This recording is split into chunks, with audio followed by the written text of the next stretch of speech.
分列式开始。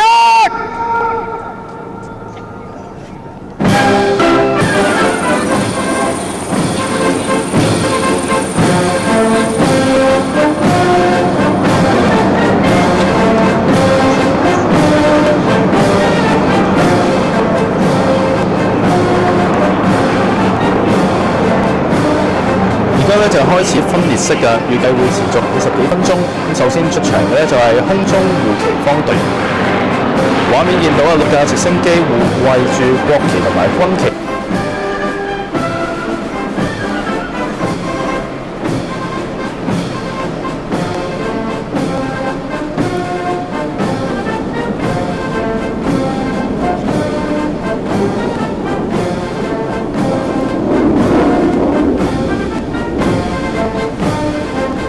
就係抗戰老同志乘車方隊，咁當中咧係有一啲抗戰老兵嘅代表啊，佢哋平均年齡大約係90歲，最老嘅有成102歲。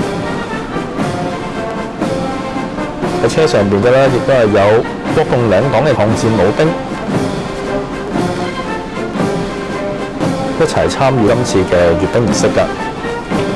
另外咧，亦都係有抗日英雄嘅仔女代表。佢哋平均年齡都有成70，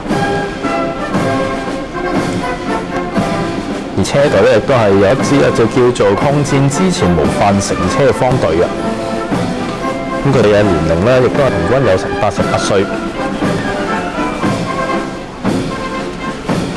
今次亦都係建國之後咧第一次閱兵入邊係見到有抗戰老同志嘅車隊嘅。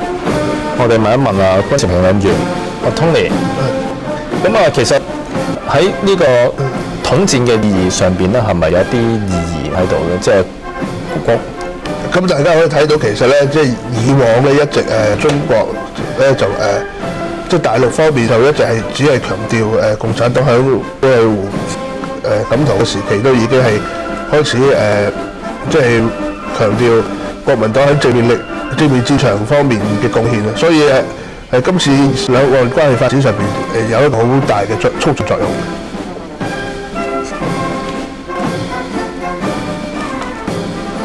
不過大陸呢一邊參加呢個閱兵咧，佢就講過咧，就係話唔適宜咁樣做嘅。咁你係點樣睇？因為整個台灣社會，無論係而家馬英九啊，定係蔡英文都好咧，佢都係認為一部分啦。咁咧，即使你大陸係有少少轉後風，有感覺就係如果連戰過去就認同中國共產黨呢種嘅論述咁咯。明白。咁除咗係老兵之外咧，而家緊接落嚟係有三軍儀仗隊出場嘅。咁其中一個重點咧，就係三軍儀仗隊第一次係有女兵係參加呢個抗議。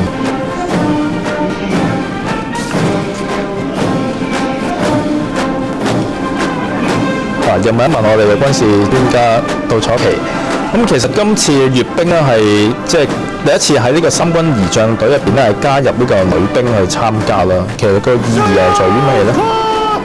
咁我諗呢個世界不斷創新，男女平等嘅女性嘅地位。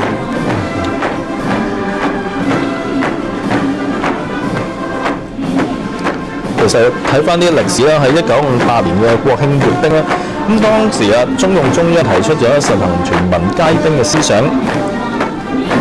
咁嗰時咧就有呢個青年女民兵方隊嘅出現嘅。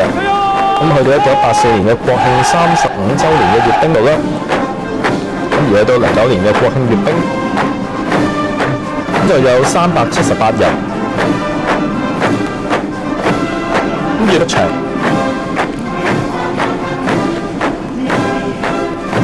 今次嘅女儀仗隊嘅隊員係有51人嘅，咁分為海陸空三軍排一列，4個編組嘅現役英模部隊組成，係要重現抗戰當中嘅精鋭部隊。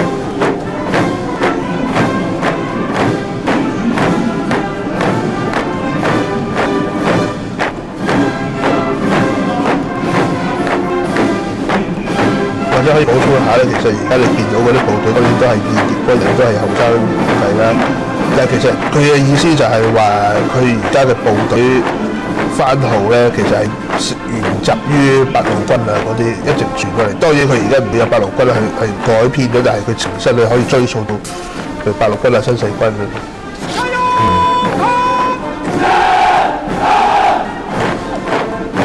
你提開番號嗰個咧，就我哋一陣見到就係喺方隊入邊，佢每一隊嘅方隊咧係會有7支旗嘅。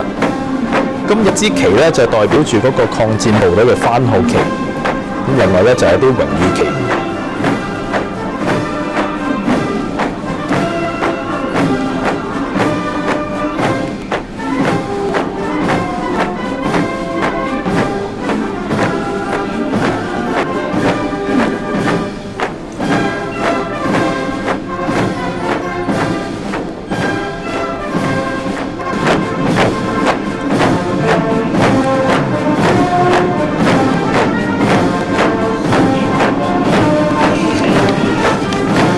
今次閱兵嘅其中一個特點咧，就係各個方隊入邊咧都有一個咧係將軍係帶隊嘅，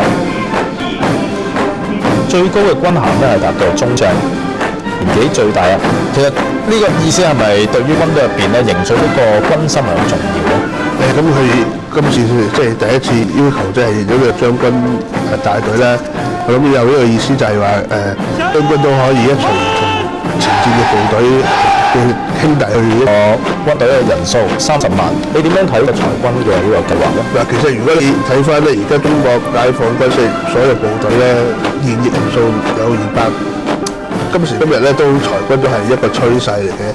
咁我咧你喺咁重要嘅場合上面宣布裁軍30萬咧，對中國形象係有幫助，因為近期嘅有關聯翻佢係真係希望係和平嘅。咁頭先都提到就話會和平崛起啦，唔擴張啦咁樣。加油！ 10個英葡部隊進行呢個分列式之後啦，咁嚟緊落去就會有17個外國嘅軍隊、方隊同埋代表隊嘅出場嘅。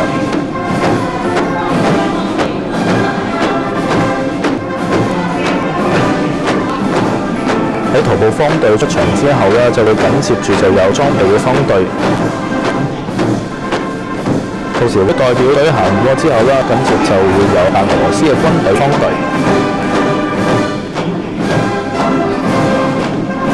跟住就係柬埔寨嘅軍隊代表隊。